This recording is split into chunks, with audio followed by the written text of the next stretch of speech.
What's up, guys? Welcome back to GoldClassGaming, and today I'm back with my ABC deck profile that I played at Nationals last weekend, where I came very close to making the tiebreakers for top 64.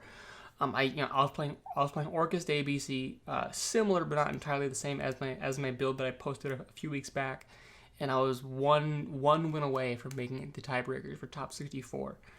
But I think I did pretty well, all things considered, and people have been wanting to see this deck profile, so without further ado, let's hop right into the profile.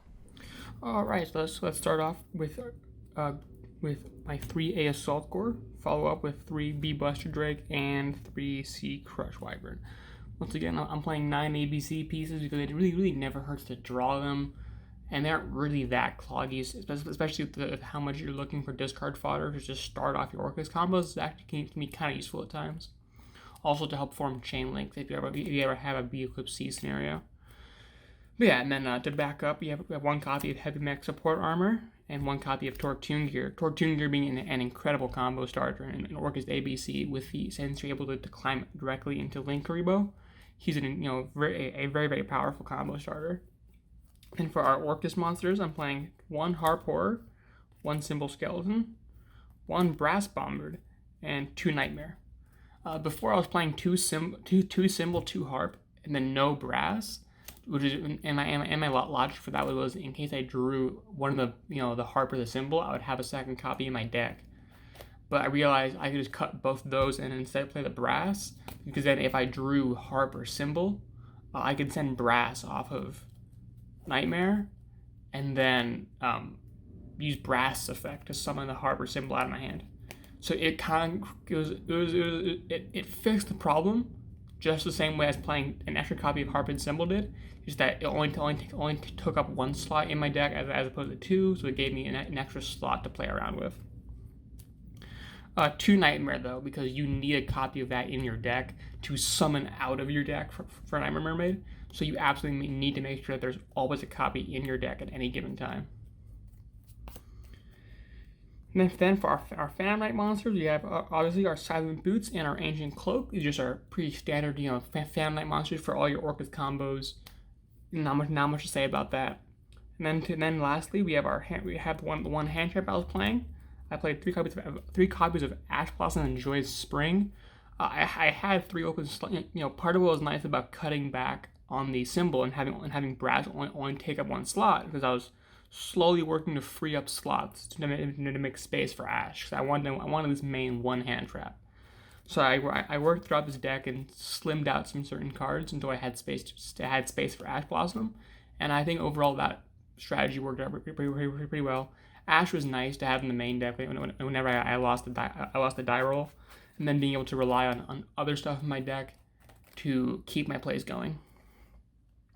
Then for our spells, three copies of Union Hanger with two copies of Terraforming. Obviously, Union Hanger is the most powerful card in your ABC main deck, without question. And then next up, I'm playing a Sky Striker engine. So I'm playing 3 Engage, 1 Hornet Drones. The Hornet Drones is there since since if you don't draw Hanger, or if you don't draw your Hanger B combo to start it, this can just start your Orcas combo. So when it comes to Orcas ABC, if you draw Hanger and B or Tortune Gear, you can do the whole Orcas combo plus Dragon Buster. But having this engage with Hornet Drones meant that even if I didn't draw Hanger and B or Tortune Gear, if I drew Engage or Hornet Drones, I could still start a full Orcas combo, which is good enough to keep me alive. Actually, not good enough. It's still a really good combo, and it would keep me alive for the turn until I could try and dig for Hanger next turn. But also, just to make sure that my Sky Striker engine always had utility, I also had one copy of Widow Anger, one copy of Afterburner, and one copy of Jamming Waves. I did something similar with this at YCS Chicago, where I played the Striker engine and then played a myriad of support cards, because sometimes you don't always need the Striker engine to start your combos. It's just there as in your Engage is just sitting in your hand as one of your 3 other cards. And if you're going second, it's good to have access to removals.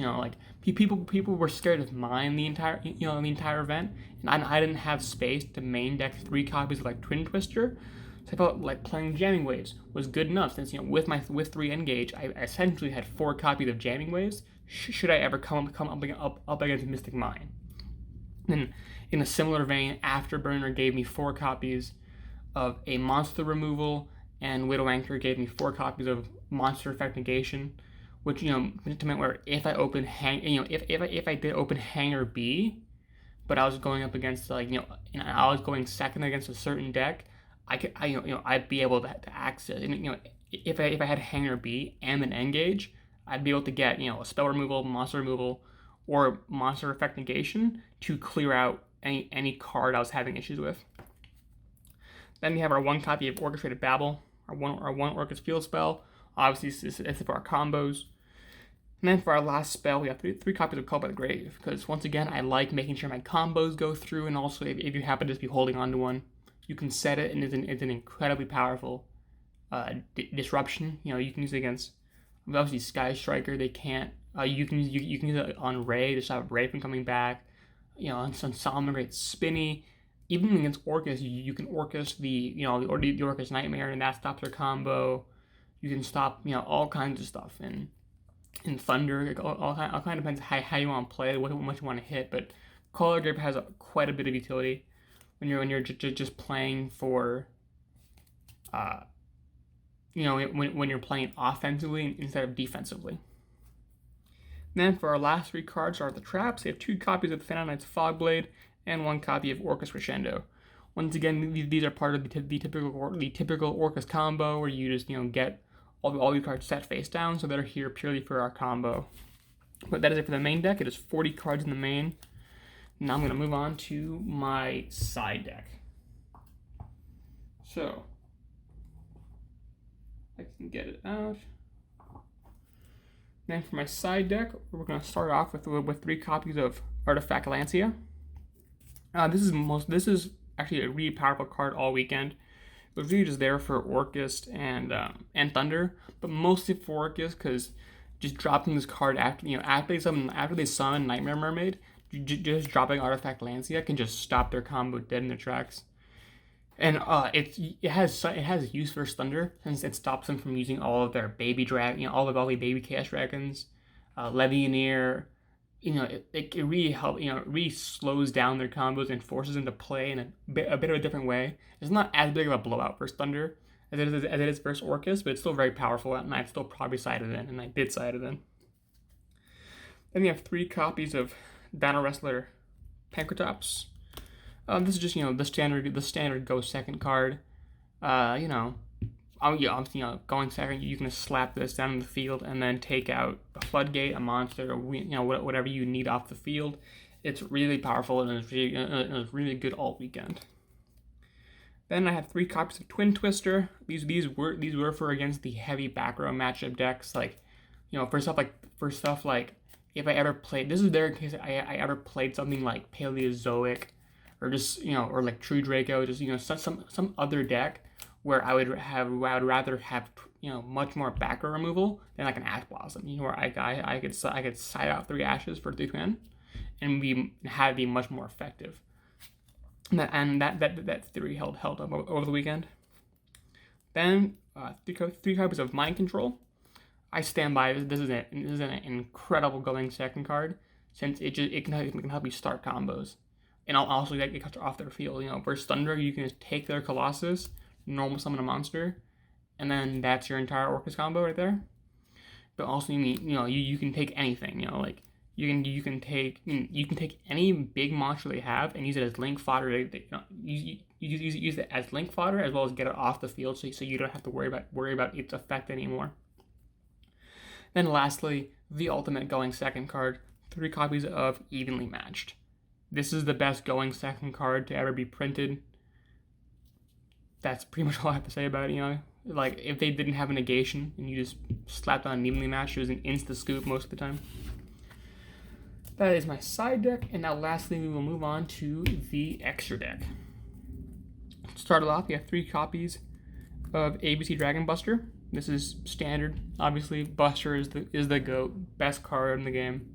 I don't know. He probably isn't. I think I still think he's the best boss monster ever printed.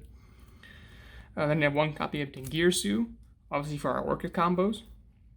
And then I have one copy of Nightmare Griffin. This is here for sometimes turn 1 if you open like a good enough hand, you can make a Nightmare Griffin. But a lot of times it was because like Orcas combos typically like if they break past your combo, Orcas typically doesn't have a lot of follow-up plays. So I played Nightmare Griffin mostly as a purpose of like I load up the full Orcas combo turn 1, and then if they got past it, I would use like Buster's tag out to give me resources to make Nightmare Griffin, and then put Buster back in the field, which gave me a turn 2, turn 3 like answering play in case they got back all my got through all my interruptions, and I hadn't ODK'd them yet. I had a backup plan. Then we have Fan Knights of Rusty Bardic for our Orcas combos. Decode Talker as a generic Link 3. That's also dark, so you can make it under your under the Orcas effect, which is useful. Also, his effect to negate targeting effects is nice for Sky Strikers, since you can negate Widow Anchor, which is useful. Then I have two copies of Galatea, once again for Orcas combos.